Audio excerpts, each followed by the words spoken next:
आज हम पढ़ेंगे संतुलित रासायनिक समीकरण और असंतुलित रासायनिक समीकरण की परिभाषा। ऐसा रासायनिक समीकरण जिसमें अभिकारकों और उत्पादों में प्रत्येक तत्व के परमाणुओं की संख्या बराबर हो, यह आपको मैं समझा चुकी हूँ, उसे संतुलित रासायनिक समीकरण कहलाता है। जो मैंने आपको समझाया था, यही इक्वेशन थी, zinc plus H2SO4 gives ZnSO4H2। Zinc और H2SO4 में हर एक परमाणु की संख्या जितनी इधर है लेफ्ट हैंड साइड पे यानी अभिकारकों में, उतनी ही उत्पादों में भी होगी। असंतुलित रासायनिक समीकरण ऐसा रासायनिक समीकरण जिसमें अभिकारकों एवं उत्पादों में एक या अधिक तत्वों के परमाणुओं की संख्या असमान हो। ठीक है, ये बात आपको ध्यान रखनी है। इनकी संख्या कैसी होनी चाहिए? असमान होनी चाहिए। असंतुलित रासायनिक समीकरण कहलाता है। इसका हम उदाहरण लेते हैं, Mg plus O2 gives MgO। ठीक है, क्योंकि इसमें हम देख रहे हैं ऑक्सीजन असंतुलित है, बराबर नहीं है दोनों तरफ। अभिकारक और उत्पाद में परमाणु की संख्या, तत्वों की संख्या जो है बराबर नहीं है, तत्वों के परमाणु की संख्या, इसलिए इसे हम कहेंगे असंतुलित रासायनिक समीकरण। अब हम पढ़ते हैं रासायनिक समीकरण को लिखने के निर्देश। पहला निर्देश है कि रासायनिक अभिक्रियाओं को लिखने के लिए समीकरण में सर्वप्रथम अभिकारक हम जानते हैं लिखकर तीर का निशान लगाया जाता है, उसके बाद उत्पाद लिखा जाता है। जैसे हमने समीकरण लिखी है C प्लस O2 अभिकारक है, इससे उत्पाद बनेगा CO2, तो हमने कैसा चिन्ह लगाया? एरो का, यानी तीर का निशान लगाया और बना CO2। ठीक है, यही बात इसके पहले पॉइंट में कही गई है कि रासायनिक अभिक्रिया को जब हम लिखेंगे तो समीकरण में क्या करेंगे? अभिकारक लिख देंगे, ये हमारे अभिकारक है। जब हमने उत्पाद लिखा तो उसके बीच में हम किसका चिन्ह लगाएंगे? तीर का चिन्ह लगा देंगे। दूसरा पॉइंट है, अभिकारकों और उत्पादों की संख्या एक से अधिक होने पर उनके बीच जोड़ का चिन्ह यानी कि प्लस लगाया जाता है। जैसे ये आप देख रहे हैं, अभिकारक है, यहाँ पर अभिकारक 2 हैं, तो इनके बीच में किसका चिन्ह लगाया हमने? प्लस का। इसी तरह से अगर उत्पाद 2 होंगे तो भी हम प्लस का चिन्ह लगाकर उन्हें प्रदर्शित करेंगे। तीसरा पॉइंट है, रासायनिक समीकरण को संतुलित करना आवश्यक है। इस प्रश्न को हम देख सकते हैं कि रासायनिक समीकरण को संतुलित करना क्यों आवश्यक है ना? द्रव्यमान संरक्षण के नियम के अनुसार हम ये कहते हैं कि रासायनिक समीकरण को संतुलित करना आवश्यक है, क्योंकि अभिकारक में तत्वों के परमाणु की संख्या सदैव उत्पाद में तत्वों के परमाणु की संख्या के बराबर होनी चाहिए। चौथा पॉइंट आता है, रासायनिक समीकरण को संतुलित करते समय हम किसी तत्व या यौगिक का सूत्र परिवर्तित नहीं कर सकते। ठीक है, इसको हम इस प्रकार देखते हैं। हम एक इक्वेशन ले लेते हैं, जैसे हम लेते हैं मैग्नीशियम की, जब हम O2 से अभिक्रिया कराते हैं ऑक्सीजन से तो बनता है MgO। यहाँ हम देख रहे हैं मैग्नीशियम 1 है, मैग्नीशियम 1 है, यहाँ ऑक्सीजन 2 है, यहाँ ऑक्सीजन 1 है। तो ऐसा नहीं है कि हम इसको यहाँ पर हटा दें, है ना, और भाई अब ये हो गई हमारी संतुलित। तो ये जो तरीका है ये गलत है। हम जो समीकरण दी गई है उसमें किसी प्रकार चेंज नहीं करेंगे। अगर यहाँ पर ऑक्सीजन अणु की फॉर्म में है, O2 है, तो ये O2 ही रहेगा। हम इसको अलग से बैलेंस करेंगे, यानी कि जो सही इक्वेशन होगी वो हमारी यही बनी रहेगी। इसको हम क्या करेंगे? संतुलित कर देंगे। अगला पॉइंट आता है, छोटे रासायनिक समीकरण को हल करने के लिए हम हिट एवं ट्रायल विधि का प्रयोग करते हैं। ठीक है, हिट एंड ट्रायल विधि आपको जब हम हल करेंगे छोटी इक्वेशन को तब हम बताएंगे। इससे पहले भी हम आपको बता चुके हैं, जब मैंने समीकरण का क्लासिफिकेशन यानी प्रकार बताए थे, संतुलित और असंतुलित, तब मैंने आपको बताया था किस तरह से लेफ्ट हैंड साइड और राइट हैंड साइड पर हम क्या करते हैं? तत्वों के परमाणुओं की संख्या को मिलाते हैं। ठीक है, उसी तरह से हम हिट एंड ट्रायल विधि का प्रयोग करके हम उसे रासायनिक समीकरण को संतुलित करते हैं। 6 पॉइंट है, समीकरण को संतुलित करने के बाद जब समीकरण संतुलित हो जाएगी, यानी कि अभिकारक की तरफ तत्वों के परमाणु की संख्या उत्पाद में उपस्थित तत्वों के परमाणु की संख्या के बराबर हो जाएगी। ऐसा होने के पश्चात जो अभिकारक उत्पाद हैं उनकी भौतिक अवस्थाओं को बताने के लिए उनके साथ कोष्टक में ठोस के लिए S, द्रव के लिए L और गैस के लिए G तथा जलीय विलयन के AQ लिख देते हैं। किस प्रकार, इसे हम समझते हैं। हम जानते हैं 3 अवस्था है, द्रव, ठोस और गैस। एक हमारी आती है जलीय विलयन, जब बनता है जलीय विलयन। ठीक है, तो जिस तरह से ठोस को हम क्या कहते हैं, लिक्विड। तो जब द्रव अवस्था, द्रव को हम क्या कहते हैं, लिक्विड। तो जब लिक्विड यानी द्रव अवस्था होगी तो हम इसको कोष्टक में L लिख देंगे। ठोस यानी कि सॉलिड, जब अगर वो ठोस अवस्था में होगा तो हम लिख देंगे S। और जब गैस अवस्था में होगा तो इसको हम कहते हैं गैस, तो ये लिख देंगे हम G।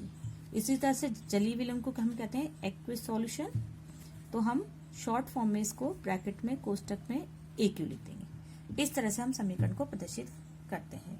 जैसे कि हम एक समीकरण देखते हैं, कैल्शियम ऑक्साइड। ये आपने सबने देखा है, चूना जो आप सफेदी के लिए घर में इस्तेमाल करते हैं, वो किस फॉर्म में होता है, सॉलिड होता है, तो हम लिख देंगे S। मतलब ठोस अवस्था में होता है तो S।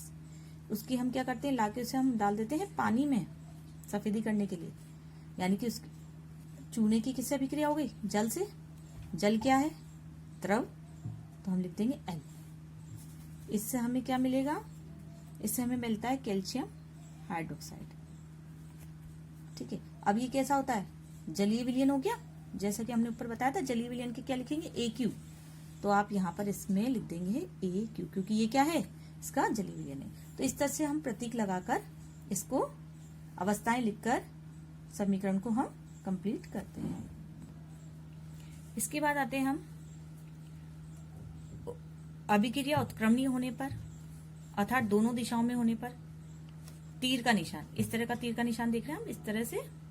इसका मतलब है कि अभिकारक से हम उत्पाद प्राप्त कर सकते हैं, उत्पाद से हम पुनः अभिकारक प्राप्त कर सकते हैं। तो इस प्रकार की जो अभिक्रिया होती है वो उत्क्रमणीय अभिक्रिया कहलाती है।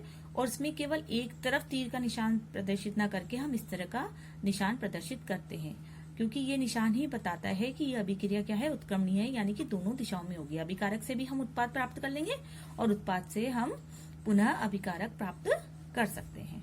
अगला पॉइंट आता है, अभिक्रिया संपन्न होने के लिए आवश्यक ताप, दाब तथा उत्प्रेरक को तीर के निशान के ऊपर लिखते हैं। जो तीर का निशान हम लगाते हैं, जैसे कि लगा रखा है, इसके ऊपर लिखते हैं। ताप यानी कि किस तापमान पर अभिक्रिया हो रही है, किस दाब पर हो रही है। और उत्प्रेरक को हम समझ लेते हैं। उत्प्रेरक क्या होता है, उत्प्रेरक वे पदार्थ होते हैं जो अभिक्रिया की जो गति होती है उसको या तो बढ़ाते हैं आवश्यकता होने पर, या अगर वो तेज गति से हो रही है, हमें मंद गति की आवश्यकता है तो मंद कर देते हैं। ऐसे पदार्थ क्या कहलाते हैं, उत्प्रेरक कहलाते हैं। ये अभिक्रिया में भाग नहीं लेते, केवल अभिक्रिया की गति को तीव्र या मंद यानी कि कम कर देते हैं। तो ऐसे पदार्थ क्या कहलाते हैं, उत्प्रेरक कहलाते हैं। ठीक है, तो ये तो निर्देश हुए जो हम जब रासायनिक समीकरणों को संतुलित करेंगे तब इनका उपयोग करेंगे। अब हम देख लेते हैं रासायनिक समीकरण की विशेषता क्या क्या है। देखिए, पहला ये है कि जो अभिकारक है और उत्पाद है उसके बारे में हमें संपूर्ण जानकारी होती है, जैसे अणुओं की संख्या, द्रव्यमान संख्या आदि। जैसे हमने लिखा 2H2 + O2, 2H2O बन रहा है, हाइड्रोजन और ऑक्सीजन के संयोग से जल की प्राप्ति हो रही है। तो अब इसमें जैसे द्रव्यमान संख्या, तो आप लिखेंगे कि हाइड्रोजन की परमाणु संख्या 1 है। अब यहाँ हाइड्रोजन 2 है तो हमने इसको 2 से गुणा कर लिया। अब चूंकि इसके आगे 2 लिखा है तो फिर से 2 से गुणा किया। प्लस ऑक्सीजन 16 होता है परमाणु संख्या, इसके 2 से गुणा कर लिया क्योंकि वो 2 है। ठीक है, इसी प्रकार इसका हमने बनाया जल का, ये हमने 9th क्लास में किए। इंडिविजुअल H2 का, O2 का, H2O का, इन सभी की हमने संख्याएं वहां निकाली है, तो आपको याद आ रहा होगा। वही हम यहाँ कर रहे हैं। H2 मतलब हाइड्रोजन का 1 होता है, चूंकि हाइड्रोजन के क्या है यहाँ पर 2 परमाणु है इसलिए × 2, ऑक्सीजन इसके साथ जुड़ा हुआ है इसलिए प्लस एक ऑक्सीजन का होता है परमाणु 16। ठीक है, अब इसको हम हल कर लेते हैं, जैसे सिंपली मैथ में हल करते हैं उसी तरह से ये हल होगा। 2 × 1 2 प्लस 16 2 = 32। पहले गुणा हल होगा 2, पहले ब्रैकेट की चीज को हम हल करेंगे। 2 × 1 2 प्लस 16। अब आप यहाँ देखेंगे 4 + 32, ये आपका हो गया 2 × 16 और 2 आपका हो जाएगा 18। ये आप जोड़ें 36 और ये हो गया 36। तो आप क्या देख रहे हैं यहाँ पर द्रव्यमान संख्या दोनों तरफ क्या है, बराबर है। तो हम यहाँ पर ये सिद्ध कर सकते हैं कि द्रव्यमान संरक्षण का जो नियम है उसका यहाँ पर पालन हो रहा है। हमने बताया संतुलित रासायनिक जपनीकरण जो होगी, तो ये एक प्रश्न था, रासायनिक समीकरण को संतुलित करना क्यों आवश्यक है, क्योंकि हमें द्रव्यमान संरक्षण का नियम फॉलो करना है, वो यहाँ पर हो रहा है। सेकंड पॉइंट आता है पदार्थों की भौतिक अवस्थाओं के बारे में जानकारी प्राप्त होती है। जो अभी हमने देखा, जब इसके निर्देश पढ़े कि भौतिक अवस्थाओं की जानकारी प्राप्त होगी, यानी कि हम लिख देंगे कि ये द्रव अवस्था में है, गैस अवस्था में है, या इसका ये जलीय विलयन है आदि। तीसरा पॉइंट है अभिक्रिया संपन्न होने के लिए आवश्यक ताप, दाब, उत्प्रेरक आदि की जानकारी प्राप्त होती है, जो हमने निर्देश में देखा। निर्देश से मिलते जुलते ही पॉइंट ये हैं, ठीक है। रासायनिक अभिक्रिया का ऊष्माक्षेपी, ऊष्माशोषी या उत्क्रमणीय होने का पता लगता है। जैसे अब ये जो आपका नए शब्द आ रहे हैं ऊष्माक्षेपी और ऊष्माशोषी, अब मैं अगली जो इसकी क्लास होगी उसमें आपको ऊष्माक्षेपी और ऊष्माशोषी के बारे में बताऊंगी। उत्क्रमणीय होने का पता चलता है, उत्क्रमणीय के बारे में मैंने अभी बताया है आपको, लेकिन इसमें ये ऊष्माक्षेपी, ऊष्माशोषी का आप थोड़ा मतलब समझ लीजिए। जैसे कार्बन है, इसको ऑक्सीजन की उपस्थिति में जलाया जाता है, तो ये ऊष्मा तीरता है, ऊष्मा निकालता है, ठीक है। तो यानी कि ऊष्मा निकालता है, तो हमने इसको यहाँ पर प्लस ऊष्मा लिख दिया है। इसको हम कहते हैं ऊष्माक्षेपी अभिक्रिया, ठीक है। अब अगली जो क्लास होगी हमारी, उसमें हम रासायनिक समीकरण को संतुलित करना सीखेंगे।